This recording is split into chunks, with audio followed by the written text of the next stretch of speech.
Tindog. Tindog, otro. In the beginning, God created heaven and earth. Genesis 1:1. Correct. God is love. 1 John 4:8.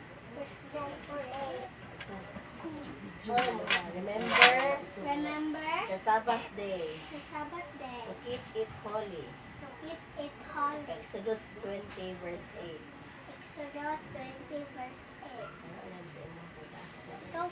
Go princess. Tudloin is princess. So friends, for us in Adam all die, even so in Christ shall all be made alive.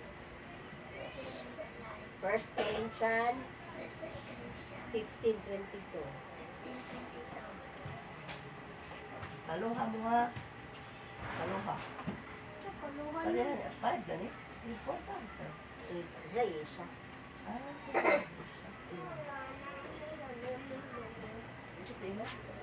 And the beginning. Unya miduol kanako ang usa sa 7 ka anghel nga nagdalag 7 ka panaksan nga puno sa katapusang 7 ka katalagman. Miingon ang anghel, Dali nga rin, o patan-aon ko ikaw sa pangasaw-unod sa nating karnero. unya gigaman ako sa espiritu o gidala sa anghel ngadto sa tumoy sa habog kaayong bukid o gipakita kanako ang Jerusalem, ang balaang syudad nga mikunsad gikan sa langit o gikan sa Dios. Naggilak-gilak kini sa himaya sa Dios. Migilak ang syudad sama sa mahalong bato nga daw haspi ug tin-aw sama sa kristal. Kini may dako ug habog nga paril ug may 12 kaganghaan nga gibantayan sa 12 ka anghel. Diha sa mga ganghaan nahisulat ang mga ngalan sa 12 ka panay sa Israel. Matag kilid sa syudad may 3 kaganghaan. 3 sa silangan, 3 sa habagatan, 3 sa amihanan, ug 3 sa kasadpan. Ang parel gitukod sa syudad, ibabaw sa 12 kasukaranang bato, nga gisulatan sa ngalan sa 12 ka apostoles sa nating karnero. Ang anghel nga nakigsulti kanako, may dalang sukdanan nga bulawan. aron isukod sa syudad og sa mga ganghaan og sa paril niini. Kwadrado ang syudad, parihas ang gitas-on og ang gilapdon niini. Unya gisukod sa anghel sa iyang dalang sukdanan ang syudad. Ang gitas-on niini 2,000 ug 400 ka kilometro, ug ang gilapdon, ang gihabugon ug ang gitas-on niini parihas gayod. Gisukod usab niya ang parel ug kini 60 ka metros ang gihabugon. Sumala sa sukdanan nga gikamit niya nga maoy tagarang gamiton.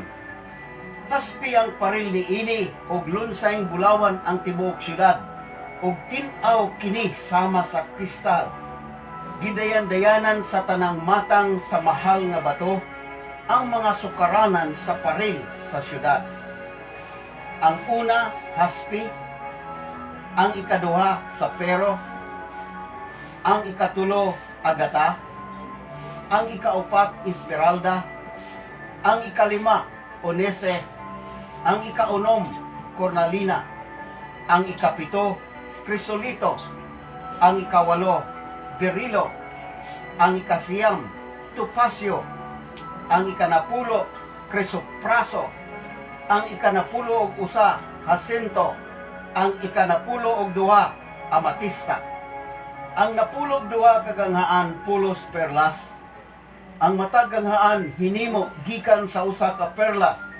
Ang dalan sa maong syudad, lunsayng bulawan ug tin-aw sama sa kristal. Wala ako'y nakitang templo didto sa syudad, kay ang Ginoong Dios nga labing gamhanan ug ang nateng karnero mauman ang templo.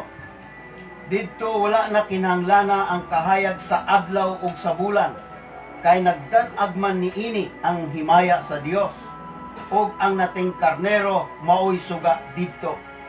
Ug maglakaw ang katawhan sa kalibutan diha sa kahayag niini, ug dad-on sa mga hari sa kalibutan ang ilang mga bahandi ngadto sa maong syudad.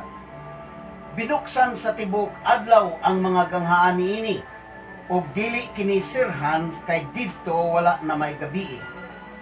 Dad-on ngadto sa syudad ang kabantog ug ang bahandi sa kanasuran, apan walay bisan unsang hugaw nga makasulod sa syudad o bisan kinsa nga naghimog makauulang buhat o nagpaka. Ang pasudlon sa syudad mao lamang ang mga tao nga ang ngalan naisulat sa libro sa kinabuhi sa nating karnero. Perfect gid ang pag-ulang ni Toyota. Kisay maminaw og istorya. Maminaw mo? Ikaw, Red. Ikaw nakakita na ka? Kamu mo'y maminaw ha? Ugma, maghimo na po kong istorya gikan sa Biblia o gikan sa mga istorya nga kakuhaan nato pagtulunan. Ako lang ning gibalik. Sige, ready. Dili ka princess. Gahi ra ba po kang utok? Diya lingkod. Ikaw doy. Ana doy. Ana tubang doy. Sige lingkod doy. Ikaw gamayot. Gamayot daw ko. O dili magsaba ha.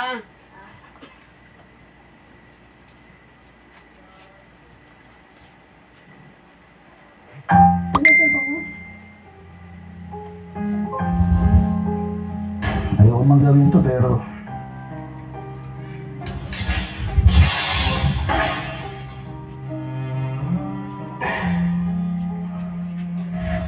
Namu, nakaupan sa airport. Hindi matawagan. Ba't itong batang ito? Naku po, nauna pa yung tatay. Mas ka mga sa papa mo. Sinasabi po. ay, so pong stop. Ay, gana. Baka pwede mo naman sampulan ng panganay mo. Bakit? Di mo ba alam? Napapadalas na. Kasi darating ka naman yung minuto. Tsaka pa lang din siya makakauwi. Asan ba? Ayun! Wala pa nga din eh. Wala pa. Ala. Alas 10 na, wala pa. Oo, Diyos ko ni. Nahihirapan na talaga ako sa batang yan. Baka pwede mo naman akong tulungan. Eh, nakakauwi naman. Okay lang sa'yo. Yan ang sinasabi ko eh. Masyado mo rin kasi iniisip ko. Hindi, ako lang itong isip ng isip eh. Sasampo lang ko. Kung anong gagawin ko ngayon, huwag ka makikialam. Eh basta ikaw lang bahala din sa anak mo na yan. Grabe na talaga. Sige. Huwag ka makikialam, ha? Ito gusto mo eh.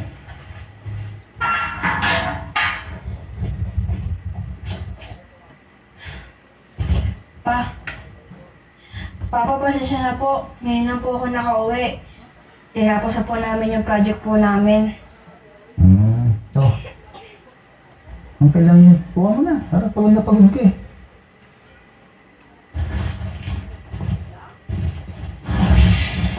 Kumain ka na ba? Hindi po. Oh. Mag-alas 12 na, hindi ka ba kumakain? Hindi po. Ba't di ka kumain doon sa classmate mo? Eh, Papa, nakakahiya po eh. Oo nga, no? Nakakaya talaga pag ganyan eh. Siyempre eh. Hindi ka naman kasama sa budget nila para kumain araw-araw. So, ay, naku, Amanda.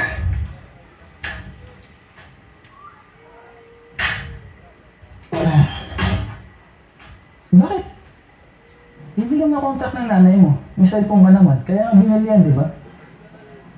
Eh, Papa, nasa sakto po kasi nalolobat po eh. Nalulubat. Opo. Oo, nga naman. Nalulubat pala.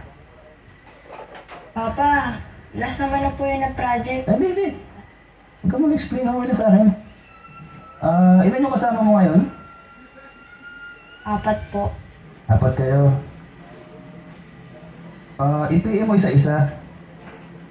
Itanong mo sa kanila kung pwede ka dun sa kanila pag pinalis kita ngayon. Po? I-PM mo. Yung lagi lang mo kasama. Di ba, madalas ang uwi mo, nauuna lang ng ilang minuto parating na ako. So, ibig sabihin, binibigyan mo sila ng importansya.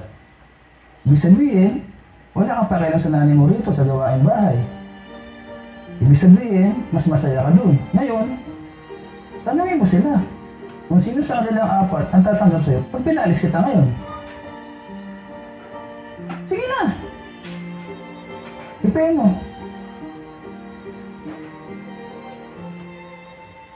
4, di ba? Iluli mo yung pinanggalingan mo ngayon.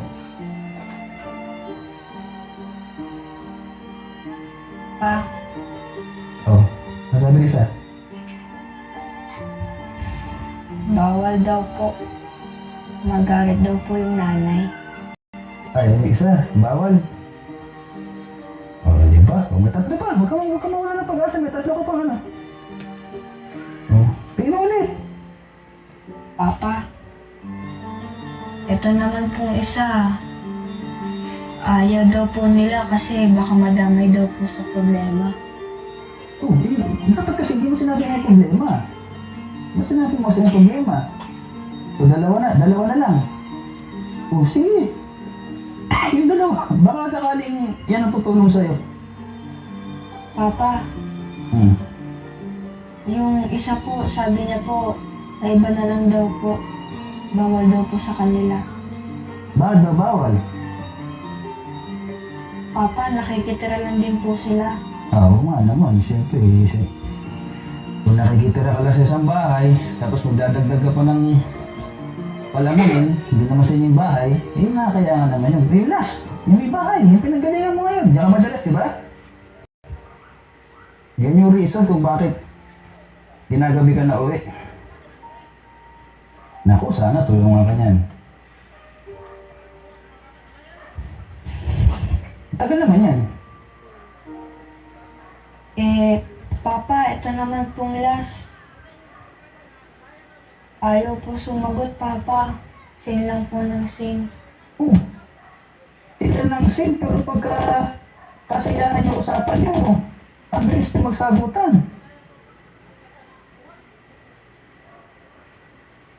Nakita mo, Amanda? Nakita mo yung nagiging reason kung bakit kami nagiging masamang anak sa amin? Dahil sa 4 na yan? Pero may isa pala. Walang tatanggap sa'yo pag pinaalis kita ngayon.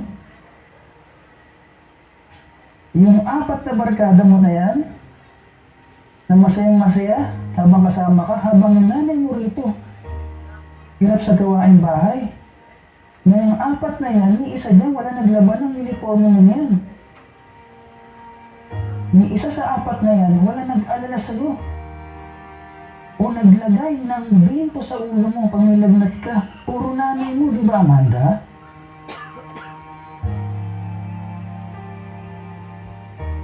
Tatanungin kita ngayon, anong pakiramdam mo? Na yung nanay mo, sumasakit yung ulo, halos magkakasakit na sakasaway sa'yo, hirap na dito sa bahay, sa mga simpleng gawain na dapat nakatulong ka na.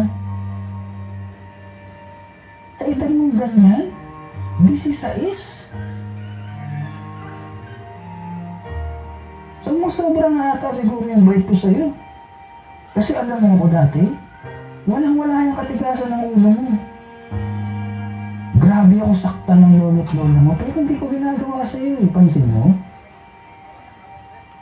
Sumagot ka ngayon, anong pakiramdam mo na yung 4 na halos ipagpalit mo kami at baliwalain mo yung nanay mo dyan, unang-una, na hindi ka pala kayang tulungan ngayon kung mag-ipit ka.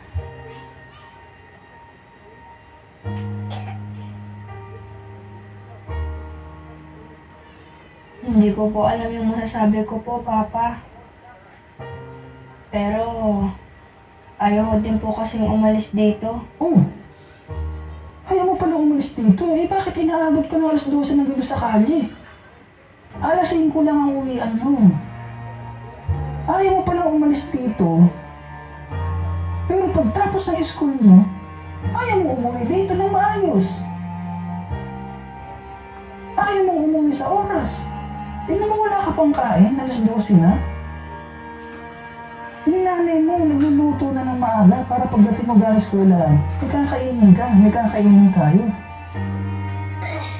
Ayaw mo pa nang umalis dito, eh bakit alis ka nang alis? Bakit parang kontrabida sa'yo nanay mo? Bakit parang bidang-bida sa'yo mga barkada mo?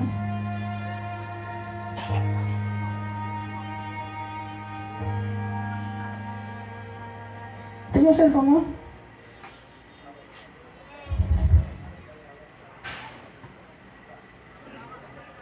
Bago ko ibigay sa'yo ito, kabilin-bilin ko pa, huwag kang babaguhin.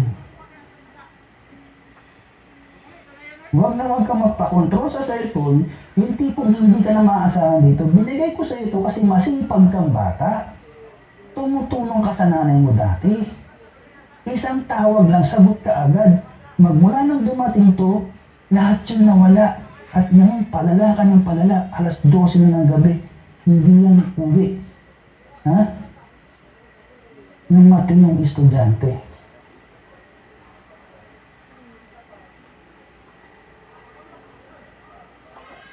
So ngayon, dahil alam mo wala namang tutulong sa'yo, sa halos ilang oras na kausap mo sa cellphone na to,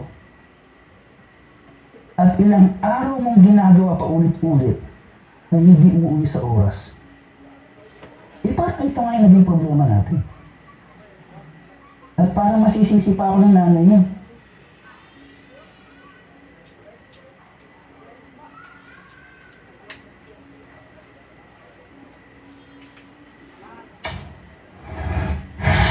Ayoko mang gawin to pero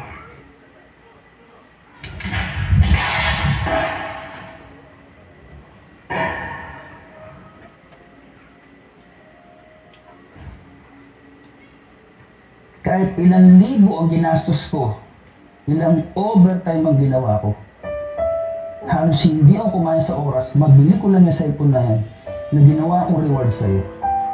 Hindi ko pang hihinayangan, Amanda. Kesa naman sa libo-libo ang magastos natin o nagkasakit ang nanay mo, o libo-libo ang magastos natin na bigla ka na hindi nakauwi. Dahil dyan sa mga barkada mo.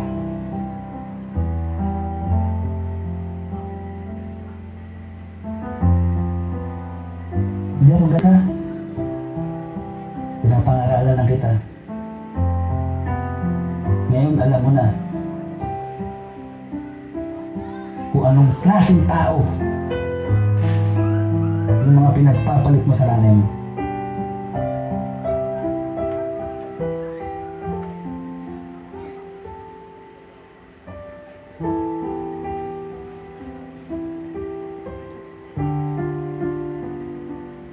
Masunurin si Amanda, dili. Kisa'y nakasabot. Ko. Sa may nasabtan ni mo rin. Sulti. Ulit sa Kusga. Ulit sa kanang dili tama na oras. Siya lang. Kamu.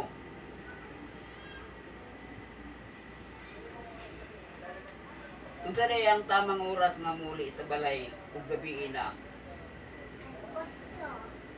So, Maminaw sa ibalaod ni mama. Kung unsa ang iyang gustong oras nga muuli na mo sa balay, kumanon. Ikaw, princess, nakasabot ka. Wala ka kasabot? Kinsa maning ngalan aning isang ay. kining estudyante, kining istoryahan. Ay sa princess, nakaila ka to? Si pangalan niya, ano? Si Amanda.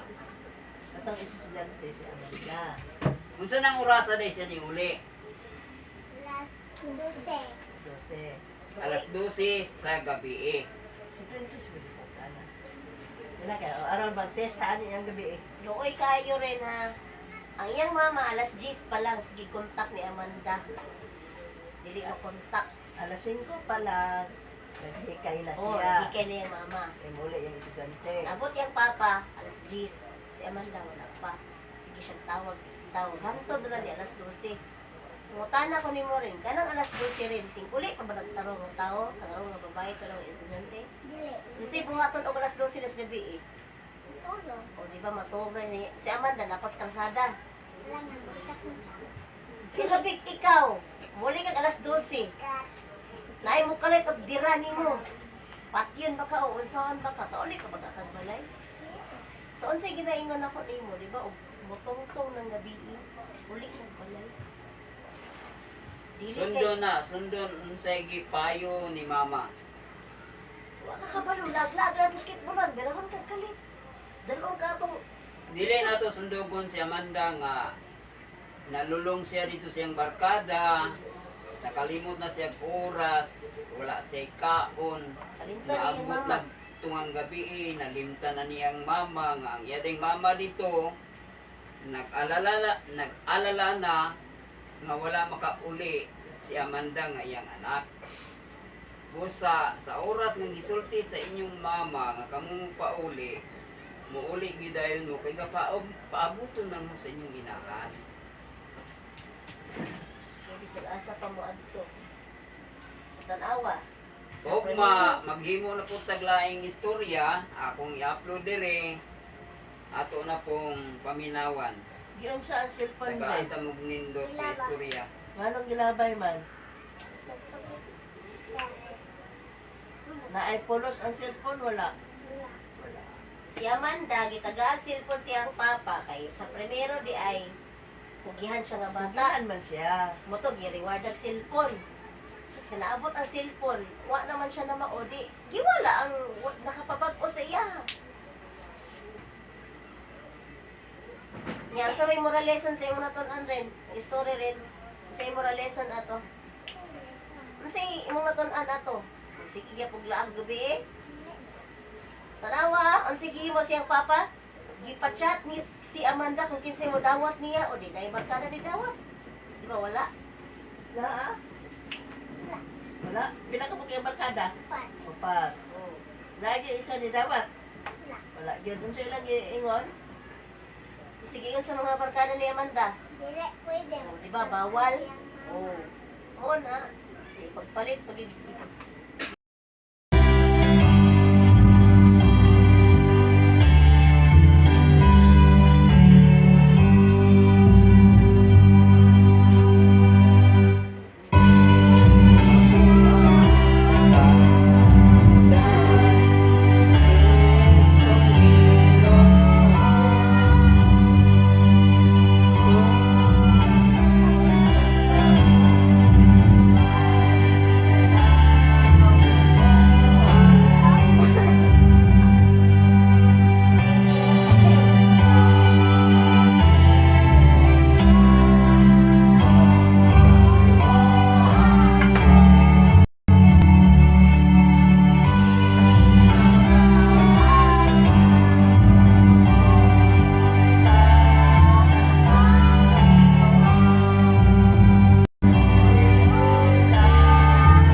Magluhod ta, magampo. Magampo ta sa atong Ginoo. Good friends.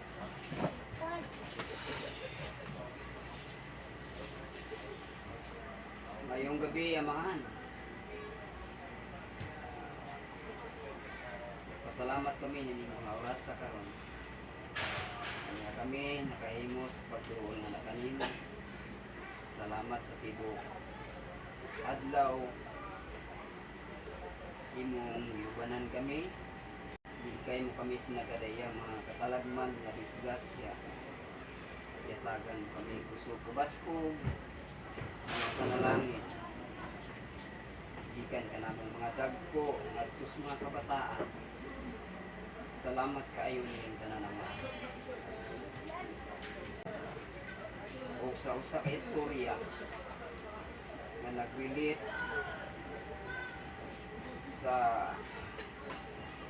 masinupakong anak tungod sa cellphone. Hinaot nga kadto mahimong pagtulunan sa mga kabataan. Unta dili nila sundugon kadtong maong usa ka ilustrasyon. Dili na magpagabi, magpatungang gabi, kung dili sa iyo nga mulis panimalay aron makatabang sa iling kagabion nga pinasaylo nimong mga anak. Sa pinasahi amahan, panalangini ang among mga mahal sa kinabuhi nga adunay mga suliran ug problema sama dito sa damulog. Doon sunugan. Yang panimalay, yang balay nawala. Kapuha pa, yang kasing-kasing. Sa gihapon dili siya magkaguol. Doon na pa'y naopirahan. Sa balay, naot nga masulban na ilang problema. Si Manang Inday dito sa Cagayan. Tagi siya kusog kabasko sa Jinsan. Tanan nga palibot sa among mga mahal sa kinabuhi. Duawa sila o Diyos sama sa imong pagduo. Si Isa Dali, inaagi sa ngalan ni Ginoong Hesus, among mahal na niluwas. Amen.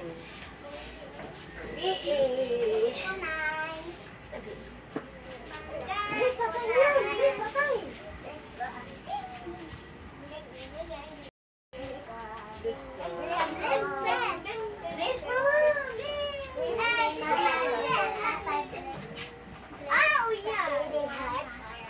Oy, Kalagi, wala nga lagi ka mag-bless. ubod na natin si Princess. Ang sinasananin mo sa story kanina. Maminaw sa mama at papa din. Kung gusto mo nga na ay sa